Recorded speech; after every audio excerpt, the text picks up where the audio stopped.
तो वो आपको नोट करना और याद रखना बहुत जरूरी है। एक पेज दे दो, मेरा फाड़ के पेज दे।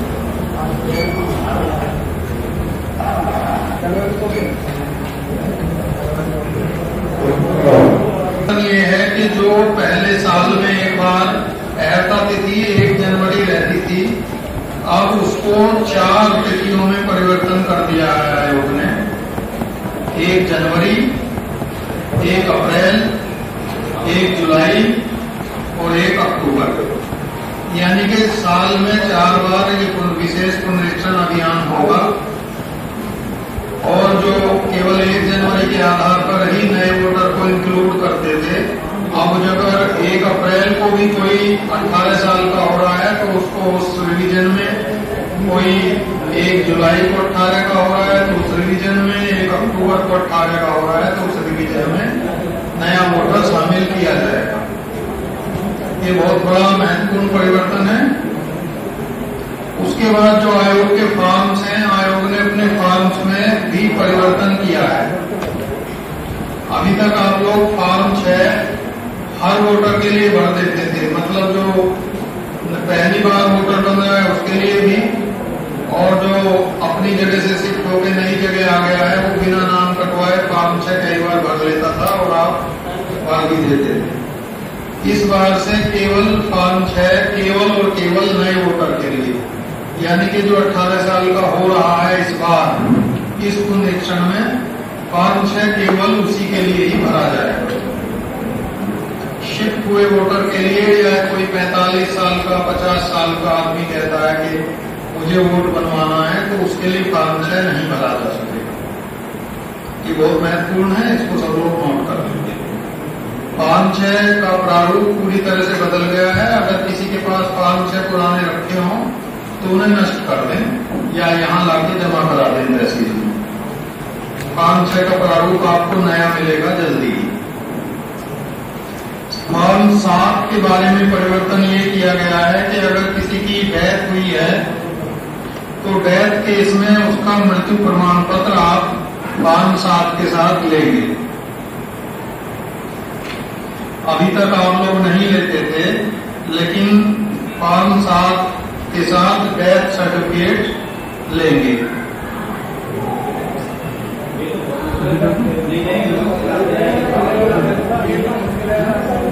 देखिए, पहले पॉजिटिव बात करिए। 5% ऐसे होंगे जो नहीं देंगे, 90% ऐसे होंगे जो दे देंगे। तो सब बनवाते हैं। आज के डेट में ऐसा नहीं है कि कोई डेथ सर्टिफिकेट ना बनवाता हो।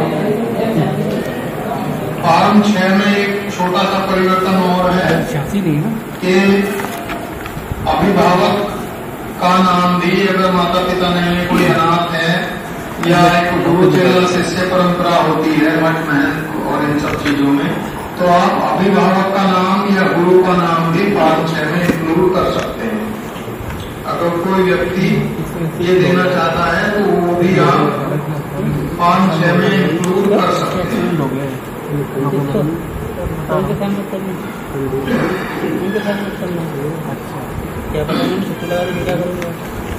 फॉर्म 8 और 8A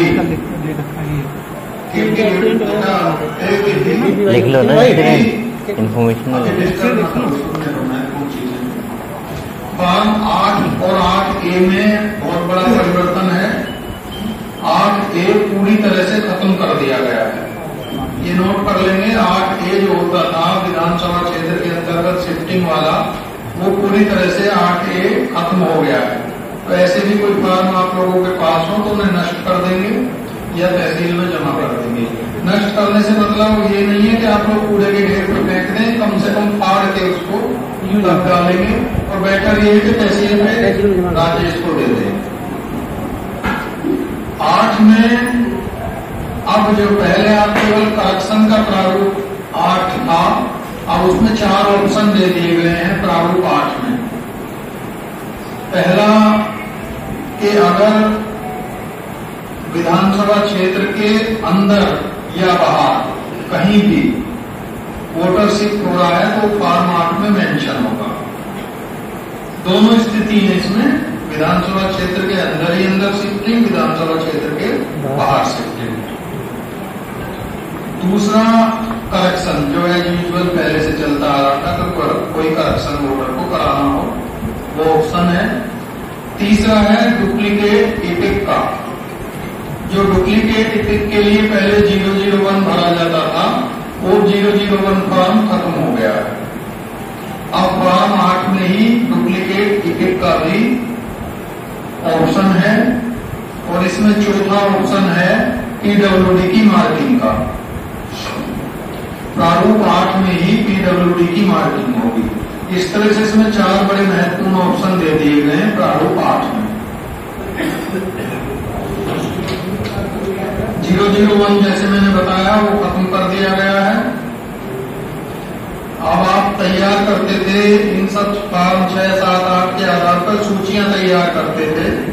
फॉर्म 11 में जो आपत्तियां आती थी करेक्शन के लिए, ये सब चीजें ये चेंज कर दिए गए हैं। अब एक फॉर्म 11 भी तैयार किया गया है। 11 में संशोधन करते हुए तो ये किया है कि जो करेक्शन के लिए एप्लीकेशन आई है, जो फॉर्म 8 में आई है, उनकी एंट्री, उनकी लिस्ट बनेगी। जो डुप्लीकेट इपिक के आवेदन आए हैं वो इसमें शामिल होंगे, और पीडब्ल्यूडी मार्क करने के लिए जो रिक्वेस्ट आई है वो इसमें शामिल होंगे। मतलब सूची फॉर्म 11 पे सूची 3 चीजों की बनेगी, करेक्शन की, डुप्लीकेट इपिक की और पीडब्ल्यूडी की। विकलांग, दिव्यांग वोटर। पीडब्ल्यूडी का मतलब है विकलांग या दिव्यांग वोटर। CWSN। इसके अलावा फॉर्म 11A जोड़ा गया है। फॉर्म 11A में उन लोगों की सूची आएगी जो शिफ्टिंग वाले हैं, विधानसभा क्षेत्र के बाहर या अंदर जिन्होंने शिफ्टिंग के लिए फॉर्म 8 में ऑप्शन दिया है, उनकी सूची फॉर्म 11A में आ जाएगी। ये फॉर्म 11 में केवल कॉन्स्टिट्यूएंसी के अंदर जो है उनकी सूची आएगी, और फॉर्म 11B में जिन्होंने विधानसभा क्षेत्र से बाहर का ऑप्शन भरा है उनकी सूची 11B में आएगी। इस तरह से सूची बनाने के लिए आपके पास 3 तरह के फॉर्म हो गए, 11, 11A और 11B। ये भी महत्वपूर्ण है क्योंकि सूचियां आपको तैयार करनी होती हैं, और ये सारी सूचियां आपको फॉर्म 8 के बेस पे तैयार करनी होंगी।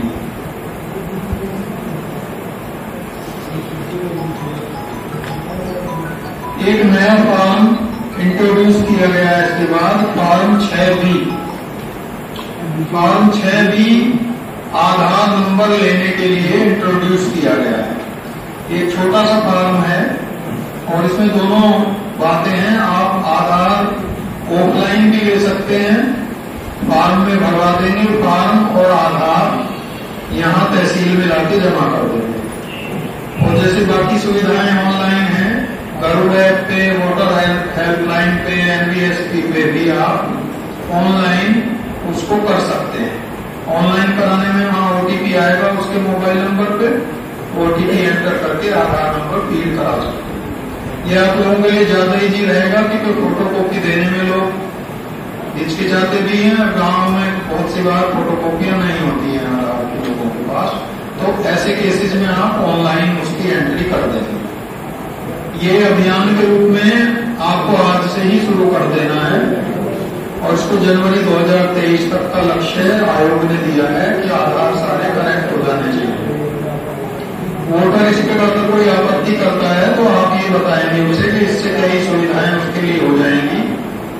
एक तो कहीं भी एक जगह से दूसरी जगह जाता है तो उसका वोटर कार्ड नया बनने या वोटर लिस्ट में नाम जोड़ने में आसानी हो जाएगी।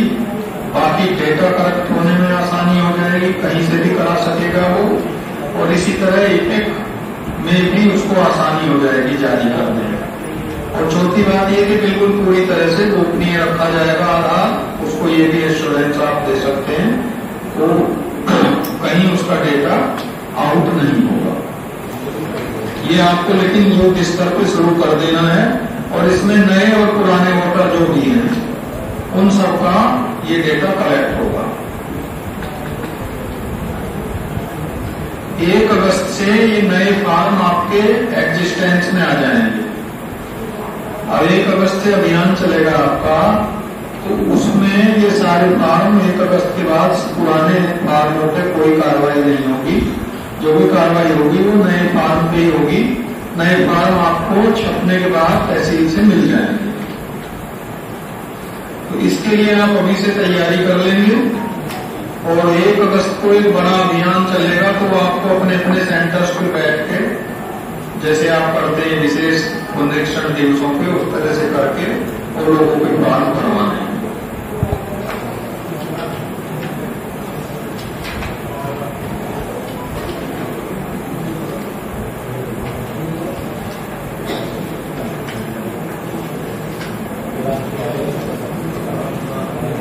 एक विशेष कैंप 4 सितंबर को लगाया जाएगा। 1 अगस्त से अभियान चलेगा ही, इसके अलावा 4 सितंबर को विशेष कैंप लगेगा। इसी के लिए नए वोटर्स और आधार दोनों के लिए। तो आप आधार की तैयारी अभी से शुरू कर दीजिए और फॉर्म मिलते ही 1 अगस्त से नए वोटर वाला, करेक्शन वाला और इस तरह की जो भी चीजें हैं वो शुरू कर दीजिएगा।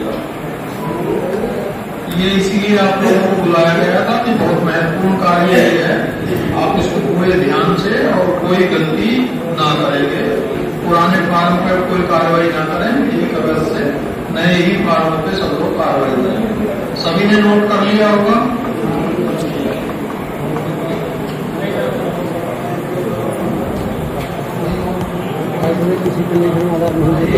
आयोग का निर्देश और छोटा सा आया है। आयोग ने क्लैरिफिकेशन दिया है, लोग पूछते रहते हैं कि पते के प्रमाण के लिए कोई भी अगर डॉक्यूमेंट देता है आदमी, तो उसकी अवधि क्या होगी। तो उसकी अवधि 1 साल पहले तक की आयोग ने कहा है कि मानी जा सकती है।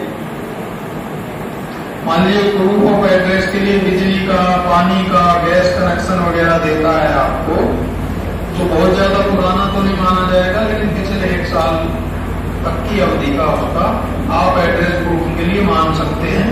वैसे अभी जो चेंज किया है इसमें आधार को डेट ऑफ बर्थ के लिए भी और पते के लिए भी उन्होंने मान लिया है, मान्य कर दिया है। अगर उसका आधार बना हुआ है तो आप उसकी जन्म तिथि और पते के प्रूफ के रूप में आधार को भी मान्य कर सकते हैं।